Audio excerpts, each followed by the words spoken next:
Beginning in 1965, there was no one who was more in with the in crowd than Tiger Beat editor Ann Moses. Her long-awaited memoir is out now. It's called Meow, My Groovy Life with Tiger Beat's Teen Idols, and features stories about, The Who and Paul Revere and the Raiders, the Monkees, the Rolling Stones, Elvis, literally the cream of the crop of 60s and 70s music. Ann Moses, welcome back to the show. It's great to be talking with you again. You know, you've been on with us several times now, and after each interview, I've thought to myself, boy, Ann's got nothing left to put in the book. We must have covered it all. I wonder if there are things she's not telling us. I wonder if there are other stories that can possibly be told. That was the plan.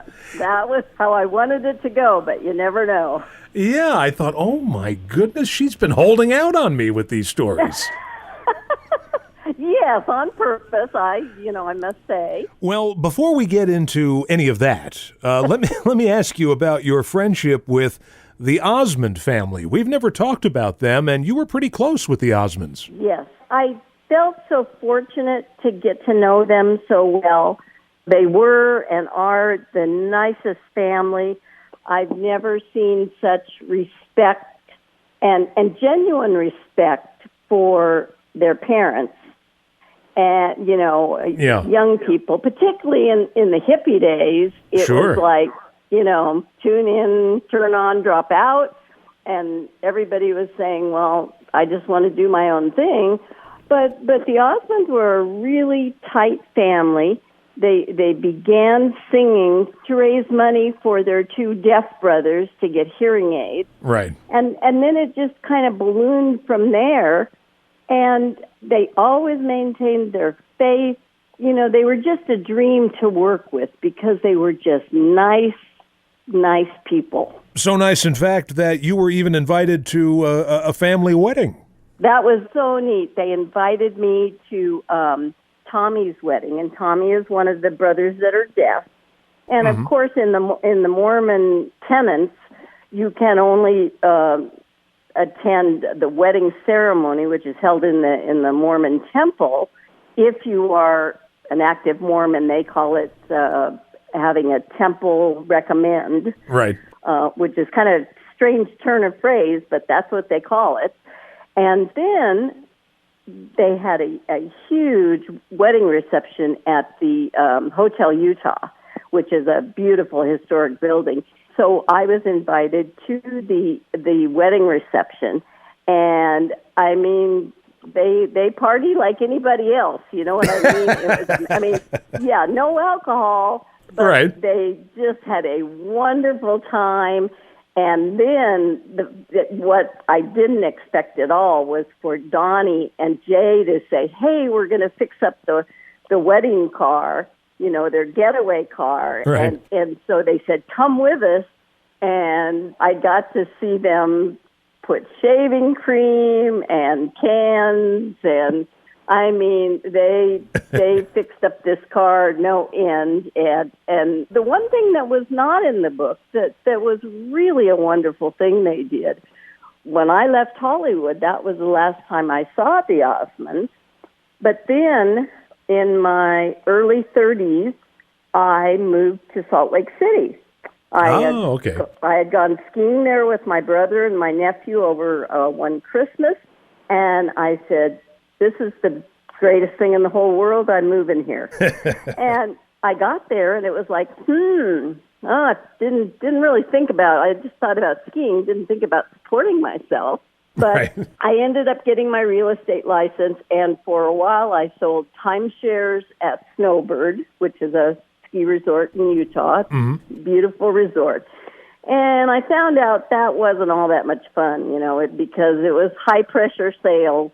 And if you didn't sell a condo at 10,000 feet to a couple that came in on oxygen, you were in trouble. Right. So I thought, this isn't for me. But because I had my Utah real estate license, George Osmond, the father, had started Osmond Real Estate years and years before. So I got Merrill's number from a friend, and I called him up and I said, do you think that I would have a chance to work in your real estate office?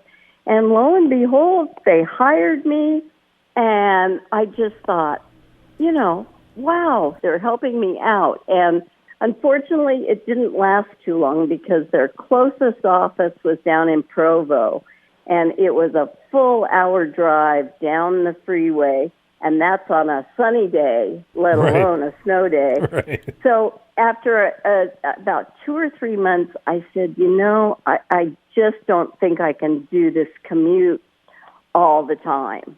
And they really understood when I said, I'm kind of afraid about being a commuter in the height of winter. So they said, oh, we totally understand. But that they would do that for me. Yeah, well, they live up to the hype.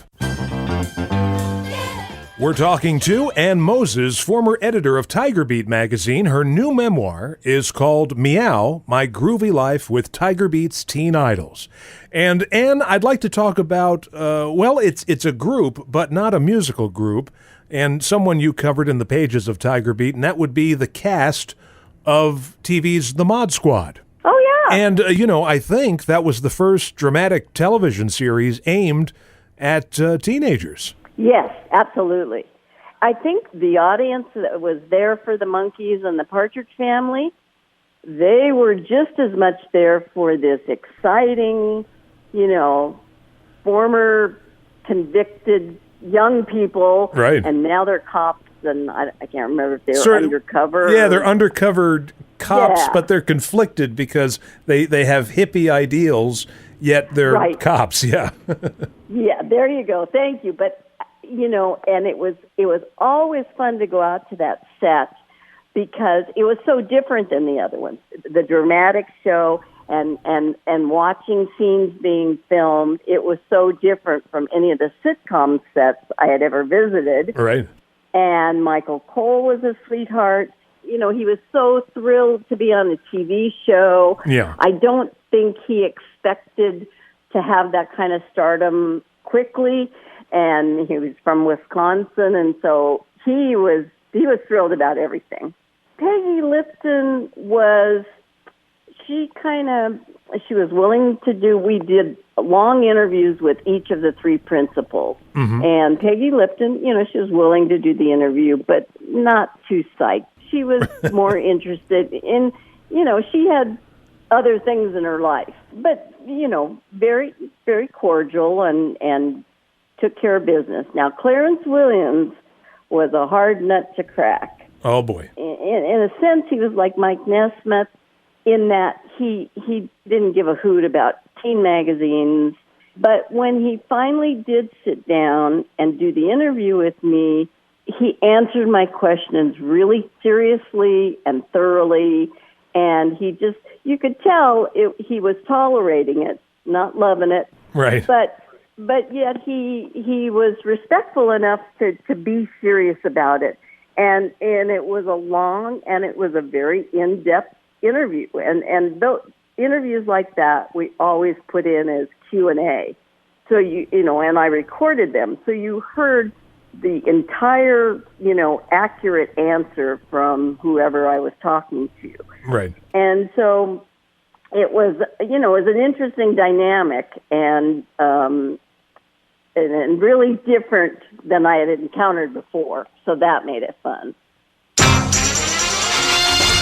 Ann, we've talked many, many times about various different acts you covered. Primarily, these are all guys in rock bands. And in my naivete, it never occurred to me that anything romantic would have developed between you and one of these rock stars. But then I would think about it and I would say, they're all young people. They're not attached. They're in the entertainment world. I know there's an idea of professionalism, of course, but some things did happen. That is correct. So, tell us about the first time you heard and saw the Bee Gees. Well, I really hadn't seen them. I'd only heard their music on the radio. I hadn't. They, right. As far as I know, they hadn't been on any American TV shows yet. This was in July of 1960.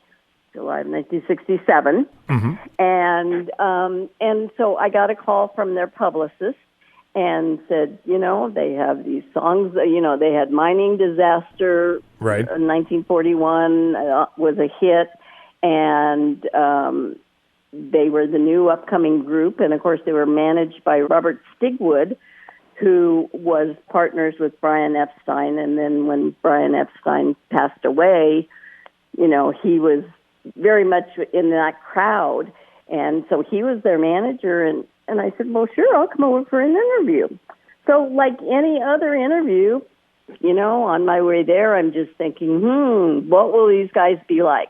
Sometimes when I would talk to groups, they would be spectacular on stage, but then you'd talk to them, and it's like they weren't really savvy yet at how an interview goes and right. how you respond to questions, and sometimes I'd get a lot of nothing, and then, other times they'd surprise me and they'd have, an amazing sense of humor, and one thing would lead to another, and you'd have a fabulous story. So you kind of never knew what you were going to get. Mm-hmm. So on that particular day, it was a beautiful day in Beverly Hills, and so Robert Stigwood introduced me to at that point in time, all five of them, of course, the three brothers. He said, why don't you go out there was a nice deck on their hotel room, so we went out there, and we just sat around in a little group, and the more the interview went on, the more I could see that it was kind of being dominated by Barry and Morris, and Robin was pretty quiet, and then the other guys, they just weren't contributing that much because it was, how did you get started? How did you get the name Bee Gees? And I'm asking kind of these background questions, right? And so pretty much the brothers are answering. Except that Morris is answering more and more. And so, by the end of our interview, I'm thinking he's a real cutie pie. But what I didn't realize is as we're leaving, he said, why don't I walk out with you? And I said, well, that'll be great. And of course, I tell the story in the book, but he made a big deal about this Indian necklace that I was wearing. Mm-hmm. And it was, it was red, white, and blue, and I had woven it on a little loom. Right. That was really in at the time, Yeah. Indian love beads, and right. then these Indian necklaces. And he said, oh, where did you get this? And I said, well, I made it. Do you want me to make you one? And he said, yes, and then that's how the story began. Well, it begins, and we'll get a little deeper into this story right after this charming retromercial. Sitting in the meadow. We're back talking with Ann Moses, former editor of Tiger Beat magazine. Her new memoir is called Meow, My Groovy Life with Tiger Beat's Teen Idols. And a big part of the book is your relationship with Morris Gibb of the Bee Gees. And I don't want to give everything away here during this interview, but let me just say this. The way this relationship ends is one of the weirdest things I've ever read in my life. Because it's just the darndest thing. I mean, it's behind the scenes showbiz machinations at play here. And the old adage, the star has to appear single. Well, in his case, it was not so much keep the guy single as hook him up with what Robert Stigwood considered to be a power couple. He and Lulu, and she had the creds. She was so popular in England. She had the creds to kind of get what she wanted in the process. I mean, it was kind of surreal because I didn't understand it until just a few years ago. And that's when my friend Terry kind of told me what transpired after I thought, he was out of the picture in my life. Right. But at that point, I didn't know what was going on with him personally. until years and years later. And she kind of filled in the blanks on why this happened and how it happened. And it was like, oh, well, I mean, it just answered a lot of questions. And, I was super heartbroken. Sure. In 1968. I mean, it really broke my heart. But looking back all these years later, so many wonderful things happened, and it was certainly a learning experience. Yeah, that's for sure. Well, as I read that story, and I'm thinking to myself, oh, Morris, don't do this. When we find out what the whole thing is with Lulu, I said, it's all very show busy and PR, and don't ruin something good because of this. But at the same time, I do remind myself that everybody in this situation is very, very young. And, of course, people are going to make not the best decisions, when they're really, really young. Oh, for sure. That's, not only on his part, but on mine. I mean, everything with Morris was kind of new. And, and that's what made it so special is so many new experiences in these exciting places.